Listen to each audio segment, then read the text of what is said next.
Hello friends, জয় মোহনবাগান। আগামী পরশু দিন অর্থাৎ 30 তারিখ মোহনবাগান সেমিফাইনাল ম্যাচে নামছে গোয়ার বিরুদ্ধে। গোয়া ম্যাচটা মোহনবাগানের জন্য আরও বড় চ্যালেঞ্জ হতে চলেছে। এই কারণেই, কারণ কেরালা এবং গোয়া একই দল কিন্তু নয়, এবং কেরালার শক্তির সাথে গোয়ার শক্তির আকাশ পাতাল তফাৎ। এবং গোয়াও তারা নিজেদের পূর্ণ শক্তি নিয়ে সুপার কাপে খেলতে এসেছে। এর আগে দুটো ম্যাচ তারা কিন্তু হেলায় জিতেছে, এবার সামনে মোহনবাগান। এবং মোহনবাগান গোয়া এই দুটো দল কিন্তু এই মরশুমে দুবার দেখা হয়েছে, সাক্ষাৎ হয়েছে আইএসএলে। দুটো সাক্ষাতে একবার গোয়া জিতেছে, একবার মোহনবাগান জিতেছে। যদিও তখন মোহনবাগানের পূর্ণ শক্তির দল ছিল, তো সেইখানে গোয়ার মাটিতে গিয়ে গোয়ার বিরুদ্ধে মোহনবাগান হেরে যায় 2-1 গোলের ব্যবধানে, এবং আমাদের সল্টলেক স্টেডিয়ামে আমরা তো 2-0 গোলের ব্যবধানে জিতি। তো এই দুটো ম্যাচ কিন্তু এক হয়েছে ফলাফল মারতে, মানে একবার মোহনবাগান জিতেছে, একবার গোয়া জিতেছে। এবার সুপার কাপে মোহনবাগানের লড়াই কিন্তু আরও কঠিন, কারণ মোহনবাগানের এইখানে সেই পূর্ণ শক্তির দল কিন্তু নেই। তবে আমাদের যে দলটা রয়েছে তাতেই আমরা কাফি, কারণ আমরা দেখিয়ে দিয়েছি যে কেরালার বিরুদ্ধে কিভাবে এই দল নিয়ে খেলে জিতে আসতে হয়, এবং সেখানে আমরা কিন্তু সসম্মানে উত্তীর্ণ হয়েছি।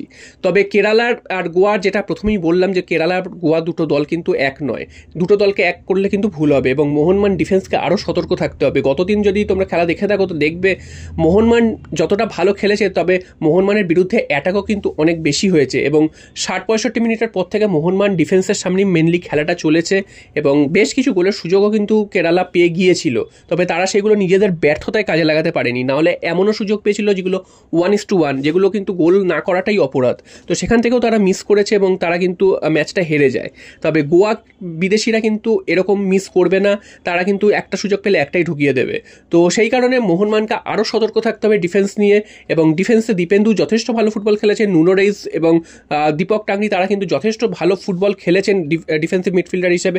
তো এই জায়গাটা কিন্তু মোহনবাগানকে দেখতে হবে। আর অ্যাটাকের দিকে তো আছেই আমাদের সালাউদ্দিন ডান দিক থেকে খেলবে, আশিক রুনিয়ান বাদিক থেকে, সামনে সাহাল এবং সুয়েল ভাট সবাই রয়েছেন।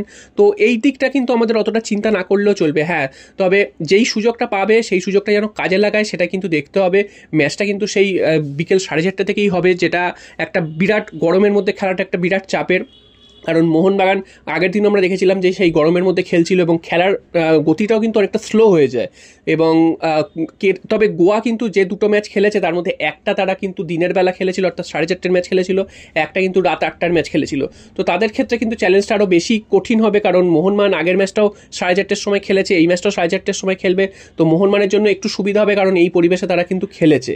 তো সব মিলিয়ে যাই হোক না কেন, মোহনবাগানকে এই ম্যাচটা জিতে আসতে হবে, এবং জিততে পারলে তারা কিন্তু ফাইনালে পৌঁছে যাবে। তো এই সুযোগ মোহনবাগানের প্লেয়াররা ছাড়তে চাইবে না, এবং জুনিয়র যারা প্লেয়াররা রয়েছে তাদের মধ্যে একটা তাগিদ রয়েছে যে ভালো কিছু করার, এবং মোহনবাগান যে আইএসএল কাপ এবং আইএসএল শিল্ড জিতেছে সেইটারই ধারাবাহিকতাটা যাতে এগিয়ে নিয়ে যেতে পারে, তারাই সেটাই কিন্তু চাইবে।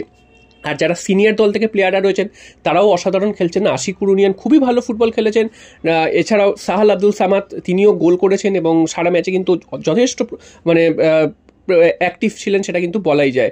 আর দীপক টাংরি নিয়ে আগেই বললাম, দীপক টাংরি মানে খুব ভালো ফুটবল খেলেছেন, এবং আমাদের দীপেন্দু তো অসাধারণ খেলেছেন ডিফেন্সে। তো সব মিলিয়ে কিন্তু প্রত্যেকেই ভালো ফুটবল খেলছেন। এই ফুটবলটা কিন্তু আগামী গোয়া ম্যাচেও খেলতে হবে, এবং গোয়ার বিরুদ্ধে কিন্তু লড়াইটা কঠিন হতে চলেছে। আমরা চাইবো যে এইরকমভাবেই মোহনবাগান এগিয়ে যাক, এবং আমরা কিন্তু ফাইনালে যাতে পৌঁছতে পারি। জয় মোহনবাগান।